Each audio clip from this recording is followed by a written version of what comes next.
Push the car forward into the bay, center the steering wheel, and install the steering wheel holder. Also place trash bag slip plates in front of each tire. Push the car into the slip plates and start setting up your rods, clamps, and jack stands. I do a lot of alignment, so I'm going to be using my Smart Strings alignment setup instead of the jack stand method. All this really does is mount the rods onto the car instead of having them on the jack stands. This lets me roll the car without having to set the strings up again. Set a jack stand at each corner of the car, extend them a bit, and clamp the clamp onto them. After that, you can lay the rod across the clamps like shown. Run the string through the hole in the front rod, then tie it to itself. Then pull back to the rear rod, run it through the hole, and just keep wrapping it around the rod until it won't come loose on its own. Do this on both sides. My rods use machine grooves instead of holes, but it works the same way. The front and rear rods just have to have the exact same spacing between the holes, or this won't work right. Measure from the floor up to the center of the hub. I get 11 inches with these wheels and tires. After that, start adjusting your jack stands and your clamps until the string's at the exact same height as the center of the hub.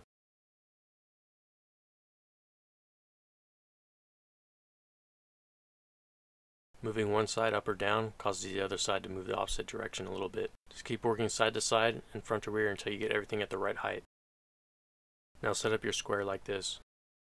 Measure from the hub out to the string on one side, and go check the other side. Slide the rod left and right on the jack stands until you get the same measurement on each side. After you do this to one end of the car, go to the other end and do the same thing. The measurement between the front and the rear will be different because the front and rear track are different. That doesn't matter, just make sure it's the same side to side. Adjusting the rod on one end of the car will throw off the measurement on the other end. So you'll need to keep switching from the front to the rear of the car until all the measurements come out correct. This is the most important part of the string setup. If you don't get this right, you can't set the toe correctly. I got it close with the hubcaps in place, but they're too flexible to get a really good measurement. For the last little bit of fine tuning, I'm going to rest a piece of steel across the wheel, then measure off of that.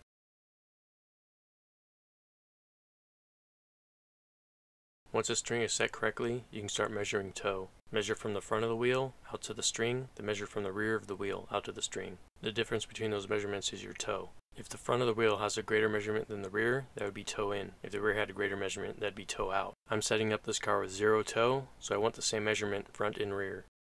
To change the toe on a wheel, loosen the lock nut on the tie rod, then turn the tie rod to screw it in or out, and push the back of the wheel in or out. This is a 4-wheel steering car, so it has tie rods in the rear that are like the front. On 2-wheel steering cars, instead of adjusting the toe with these tie rods, there will be bolts with eccentric washers you turn to change the toe.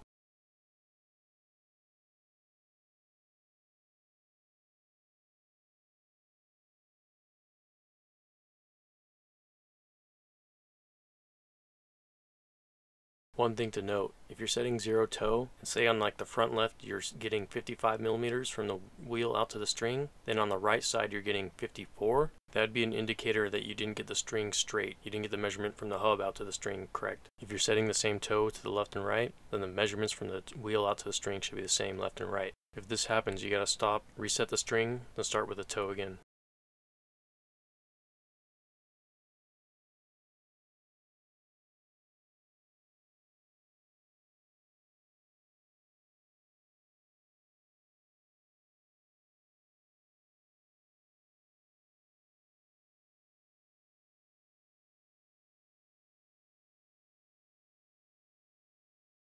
Once you've done every wheel, push the car back out of the bay, rock it a bit, and push it forward back into the bay again. Set your jack stands and string and everything up again, then recheck the toe. It should need only minor or no adjustments. If every time you push it out and push it back in there's a big difference in one of the toe settings, that means you probably have a bad ball joint or bushing or something like that. Remember to read the article on the website for more information about all this stuff.